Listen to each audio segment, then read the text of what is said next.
તો સુરતના ઉમરપાડામાં પણ મેઘો મુશળધાર વરસી રહ્યો છે। સુરતના અનેક એવા વિસ્તારો છે જ્યાં વરસાદી માહોલ જામ્યો છે। આ સાથે 4 કલાકમાં 9.8 ઇંચ જેટલો વરસાદ ખાબક્યો છે।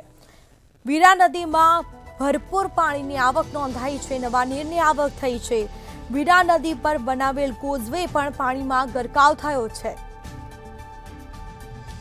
માંડણપાડાથી ઝંખવાવ ગામે જોડતો માર્ગ બંધ કરવામાં આવ્યો, જેના કારણે લોકો મુશ્કેલીમાં મુકાયા છે। અવિરત વરસાદના કારણે માર્ગ બંધ કરવાની ફરજ પડી। વીરા નદીમાં ઘોડાપુર આવતા માર્ગ બંધ કરવામાં આવ્યો છે। તો અવિરત વરસાદને પગલે લોકો મુશ્કેલીમાં મુકાયા છે। બીજી તરફ ખેડૂતો પણ ક્યાંક ને ક્યાંક ચિંતામાં ગરકાવ થયા છે।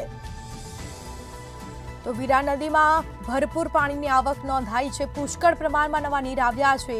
નદી ગાંડીતુર બની છે। સુરતના ઉમરપાડામાં મેઘો મુશળધાર વરસી રહ્યો છે। તો વહેલી સવારથી અવિરત વરસાદને પગલે નદીમાં નવા નીર આવ્યા છે। તો નદી નાળા છલકાયા છે। કોઝવે પાણીમાં ગરકાવ થતા માંડણપાડાથી ઝંખવાવ ગામે જોડતો માર્ગ છે તે બંધ કરવામાં આવ્યો છે, જેને લઈને લોકોને અવરજવર માટે મુશ્કેલી પડી રહી છે। વીરા નદીમાં ઘોડાપુર આવતા માર્ગ બંધ કરવામાં આવ્યો છે। તો 4 કલાકમાં 9.8 ઇંચ જેટલો વરસાદ ખાબક્યો।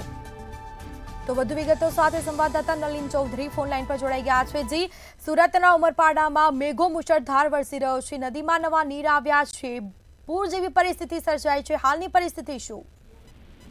બિલકુલ થી સ્મિતા, સુરત ગ્રામ્યમાં છેલ્લા કેટલાક દિવસોથી વરસાદે વિરામ લીધો હતો, પરંતુ કહી શકાય કે રાત્રિ દરમિયાનથી સુરત ગ્રામ્ય પંથકમાં વરસાદી વાતાવરણ યથાવત છે। કેટલાક તાલુકાઓમાં ધોધમાર તો કેટલાક તાલુકાઓમાં છૂટોછવાયો વરસાદ છે તે જોવા મળી રહ્યો છે। ત્યારે સુરતના ચેરાપુંજી ગણાતા ઉમરપાડા તાલુકામાં આભ ફાટી હોય તે પ્રકારની પરિસ્થિતિ જોવા મળી રહી છે। વહેલી સવારે 6 વાગ્યાથી અત્યાર સુધીમાં લગભગ 9.8 ઇંચ જેટલો વરસાદ નોંધાયો છે અને તેના જ પગલે ઉમરપાડા તાલુકાની જે વીરા નદી છે તેમાં ભરપૂર પાણીની આવક નોંધાઈ છે। ખાસ કરીને જે વીરા નદી આવેલ છે, આ જે નદી છે તેના ઉપર આવેલો કોઝવે છે, કોઝવે પણ પાણીમાં ગરકાવ થયો છે। એટલે માંડણથી જે ઝંખવાવ ગામને જોડતો જે માર્ગ છે તે પણ બંધ થયો છે। ખાસ કરીને જે વીરા નદીમાં ઘોડાપુર આવતા અનેક માર્ગો બંધ થયા છે। મુખ્ય મથક ઉમરપાડાથી ઝંખવાવ સુધી પહોંચવા માટે લોકોને ચક્રાઓ ફરવા માટે મજબૂર થવું પડ્યું છે। બીજી તરફ વાત કરીએ તો કેટલાક ઉમરપાડા તાલુકામાં ભારે વરસાદને કારણે રસ્તાઓ ધોવાયા હોય તે પ્રકારની વિગતો પણ સામે આવી છે। જી બિલકુલ, તમામ જાણકારી આપવા બદલ આપનો આભાર। તો આ સાથે લોકો મુશ્કેલીમાં મુકાયા છે। લોકોને અવરજવર માટે મુશ્કેલીનો સામનો કરવો પડે છે।